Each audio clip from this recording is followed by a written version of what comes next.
여러분, 서성한 이상의 대학이 찾는 학생은 바로 이런 학생들이에요. 이 네 가지 조건을 모두 충족시키는 이기는 학생이 되어야 합니다. 안녕하세요, 이코치입니다. 지금 중3 학생들, 중3뿐만이 아니라 중학생 전부 다 머릿속에 가장 큰 고민이 뭐냐면은 우리 아이 서성한 이상 보내려면은 대체 어느 고등학교를 보내야 유리할까? 일반고 가면은 내신은 따는데 이게 5등급제라서 좀 변별력이 없어서 망한다더라. 그래도 특목고, 자사고를 가야지 교육과정이랑 활동이 좋아서 학종으로 뚫는다더라. 여기저기서 들려오는 말들이 너무 많아서 아마 혼란스러우실 겁니다. 오늘 제가 그 모든 뜬 소문과 복잡한 분석들 이거를 딱 5분 만에 교통정리 해드릴게요. 지금까지 입시 있잖아요. 일단 내신 따기 좋은 평범한 일반고에 진학을 해서 교과 전사가 되느냐, 아니면은 다양한 활동과 심화 과정이 포함된 특목 자사고에 진학을 해서 학종 마법사가 될 거냐, 또 아니면은 아예 내신을 포기하고 수능에 올인하는 정시형 자사고에 진학을 해서 정시 궁수가 될 거냐. 이렇게 게임에서 직업을 고르는 것과 똑같았죠. 이렇게 학교 유형에 따라서 나의 주력 무기가 딱 정해졌고 그 무기 하나만 잘 갈고 닦으면 대학에 갈 수 있었습니다. 그런데 2028학년도 대입, 즉 고교 학점제 5등급제 시대의 입시는 완전히 다른 게임입니다. 이제는 하나의 직업만 고를 수가 없어요. 그러니까 내신, 활동, 수능 이 모든 것을 다 잘해야 하는 하이브리드 만능캐가 되어야 됩니다. 안타깝죠.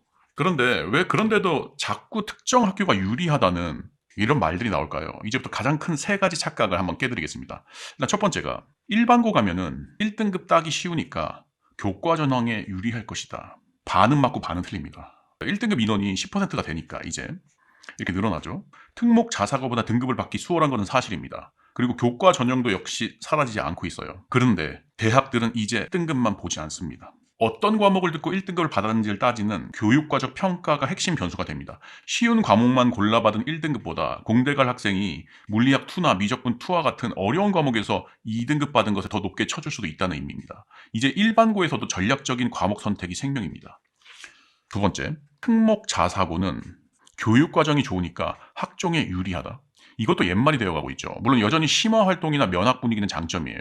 하지만 내신 경쟁이 치열해서 어중간한 내신을 받으면은 아무리 좋은 활동도 빛이 발해버립니다. 게다가 이제는 일반고에서도 다양한 선택 과목 개설이 가능해지면서 특목 자사고만의 교육과정 독점 시대가 끝이 났습니다. 오히려 빡빡한 활동 때문에 수능 최저를 맞추지 못하는 비극이 생길 수도 있죠. 그 다음 세 번째, 수능 중심의 정시형 자사고가 답이다. 이렇게 주장하시는 분들도 있어요. 근데 이게 가장 위험한 생각입니다.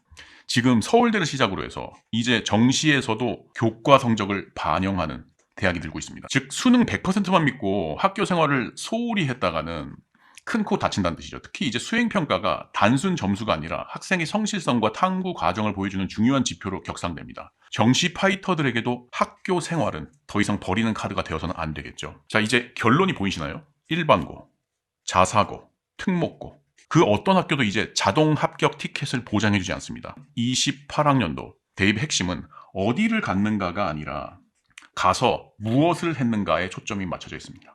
여러분, 서성한 이상의 대학이 찾는 학생은 바로 이런 학생들이에요. 기본 체력이 갖춰져 있고, 요거는 내신에 해당되겠죠. 그리고 전략적 선택을 할 줄 알고, 자신의 진로에 맞춰서 도전적인 과목을 이수하는 학생, 그리고 성실한 과정을 따르고 점수와 활동을 동시에 잡는 수행평가, 이걸 완벽하게 해낸 학생이 되겠죠. 그러면서 꾸준한 준비를 하는 학생, 수능 최저를 맞춘 학생입니다. 이 네 가지 조건을 모두 충족시키는 이기는 학생이 되어야 합니다. 그리고 이기는 학생이 되는 길은 학교 유형이 정해주는 것이 아니라 학생 개인의 역량과 노력에 달려 있습니다. 학부모님들, 이제 어느 학교가 유리할까요? 라는 질문을 멈춰주십시오. 대신 이렇게 질문해야 합니다. 우리 아이가 이 네 가지 조건을 가장 잘 달성할 수 있는 환경은 어딜까? 집과의 거리, 아이의 성향, 학교의 면학 분위기를 종합적으로 고려해서 아이가 최고의 기회를 발휘할 수 있는 곳, 그곳이 바로 자녀를 위한 최고의 명문고가 되겠습니다.